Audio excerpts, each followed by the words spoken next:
फैसलाबाद से मोहम्मद अशफाक मुगर। मुल्क की गरीब अवाम फौरी बिजली व गैस व पेट्रोलियम मसनूआत में रिलीफ, टैक्सों में कमी, कारोबारी सरगर्मियां बहाल चाहती है। बाबरकत माह रमजान मुबारक के पहले जुम्मतुल मुबारक के इज्तिमा से चेयरमैन मरकजी उलमा कौंसिल व जनरल सेक्रेटरी इंटरनेशनल खत्म नबूवत पाकिस्तान मूवमेंट पाकिस्तान साहबजादा मौलाना जाहद महमूद कासमी का मरकजी जामे मस्जिद गोल में खसूसी खताब। उन्होंने मजीद कहा और हुकूमत से मुतालबा किया है कि अवाम को फौरी रिलीफ दिया जाए। बिजली, गैस, पेट्रोल, डीजल, महंगाई, बेरोजगारी और टैक्सों की भरमार से अमरन पूरी अवाम रिलीफ चाहती है।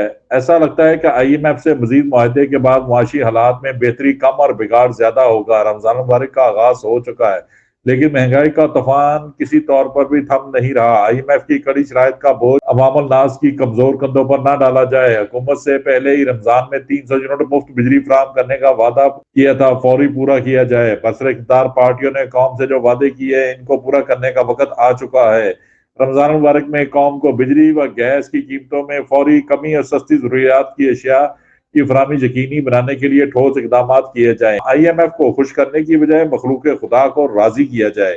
महंगाई के तूफान को कंट्रोल किया जाए और आम आदमी के लिए रोजगार की फराहमी, गुर्बत में कमी लाने के लिए जामिया हिकमत अमली अपनाई जाए। रमजान पैकेज हुकूमत का मुस्तहसन इकदाम है, इसमें शफाफियत को यकीनी बनाया जाए। वजीर आजम के अशरफिया को सब्सिडी नामंजूर के बयान को खुशाइन समझते हैं। अगर हुकूमत सही मायनों में इस पर अमल कर ले तो कौम को बहुत बड़ा रिलीफ मिल सकता है। जिला इंतजामिया की तरफ से मसाजिद में नमाज तरावी के दौरान सिक्योरिटी फराहम करने पर पुलिस को खराज तहसीन पेश करते हैं। दुआ गो हैं अल्लाह ताला वतन अजीज पाकिस्तान और फैसलाबाद को अमन का गवारा बनाए। देखते रहिए GS न्यूज। इस वीडियो को लाइक करें, हमारे चैनल को सब्सक्राइब कर बेल आइकन जरूर प्रेस करें।